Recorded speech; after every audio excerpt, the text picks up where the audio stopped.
So we woke up in Portland on Saturday morning and drank a cup of whatever the hell came out of Craig's funny coffee brewer.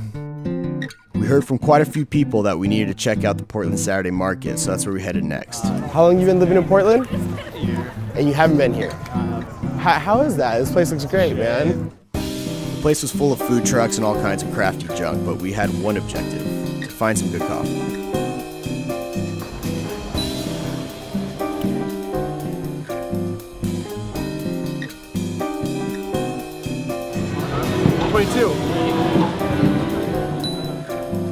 Does the job.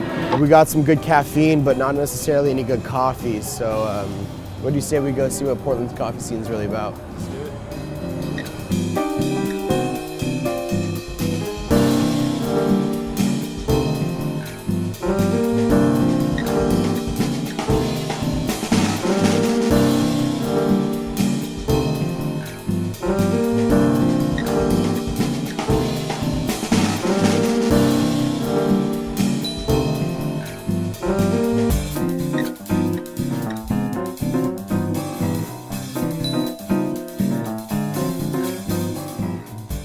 After reviving our taste buds with some Cofee coffee, we head to the east side of Portland to meet up with Joel from Cofee, a bicycle and coffee enthusiast who has found a way to combine both of his passions into his business model: roasting coffee and delivering that coffee via bicycle. Riding bikes is not a prerequisite of the job, but it just happens that anybody I hire, they eventually end up biking. Courier was a cool name. I didn't really mean to capitalize on the whole bike thing, but all the other names we had were kind of lame. I wasn't ever very happy driving around a lot, and I really don't like being in traffic. I hate waiting. When you're on a bike, there's almost no waiting. Yeah. I think anybody can roast coffee, and that's the cool thing. Roasting coffee, it's easy. It's just like if you can caramelize an onion, if you can cook a steak, and I'm not really a meat eater, but a steak is a great analogy, or if you can bake a cookie, and you can have if you want it to be crispy on the outside and underdone on the inside, if you have that level of talent, then I think you can roast coffee. If you can bake bread, you can roast coffee. So after having a great sit down with Joel from Cofee, we had some free time. So I figured we would go and see every Stumptown we can find in Stumptown before meeting with Liam at the roastery to do a cupping and a private tour.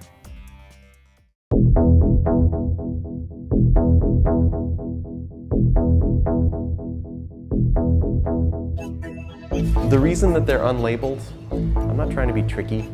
It's just nice to kind of remove any preconceived notions. We just want the coffees to speak for themselves. So the first step is what we call the fragrance.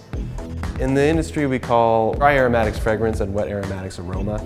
So we want to pick up each cup of each coffee, give it a little shake and or tap, and smell. So this is moving into what we were referring to as the aroma.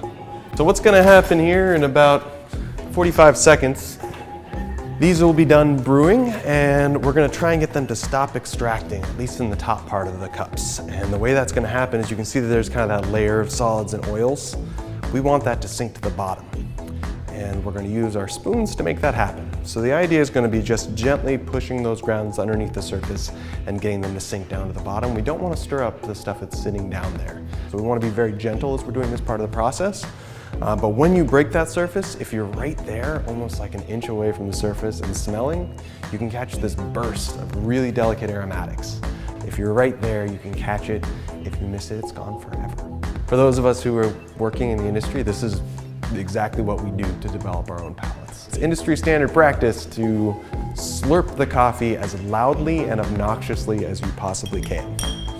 So something along these lines. And the reason for the obnoxious slurping is not just to look silly, although that's an added bonus. You're trying to mix the coffee with air, get all those aromatics we were smelling earlier to flow back up into your nose. Give it a try. It really, really, really does help.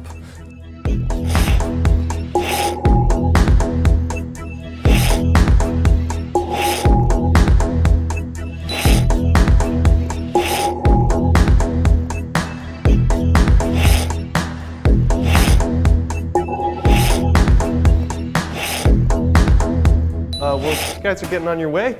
I have some coffee for you. Oh, Lord. A little fuel for your French press. I need coffee, of course. And And a case of cold brew. All right, well, that was pretty awesome. Got hooked up with some Stumptown. Can't wait to try to drink every last bit of it.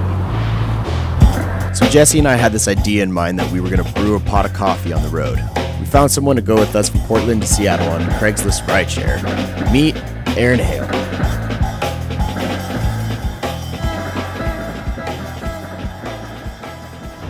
All right, you ready to make some coffee? Are you serious, dude? I'm dead serious. There's You really are cracked up. we have a kettle. Yeah, there you go.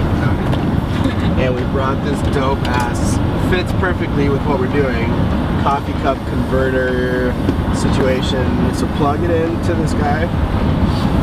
We're gonna fill this with, oh no. I don't know, man. Oh no. I don't think we have enough juice for the steam. You know what? Fuck this. I'll get the French press. I'll put some good coffee in there. How funny would it be to go into Starbucks and get water? Alright. That's killer. The Guatemala Inch Bourbon. That looks great. Thank you so much.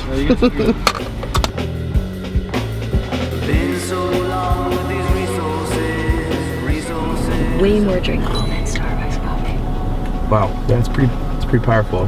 But so smooth. It's so smooth. Pretty much you just made pressed espresso. Kinda.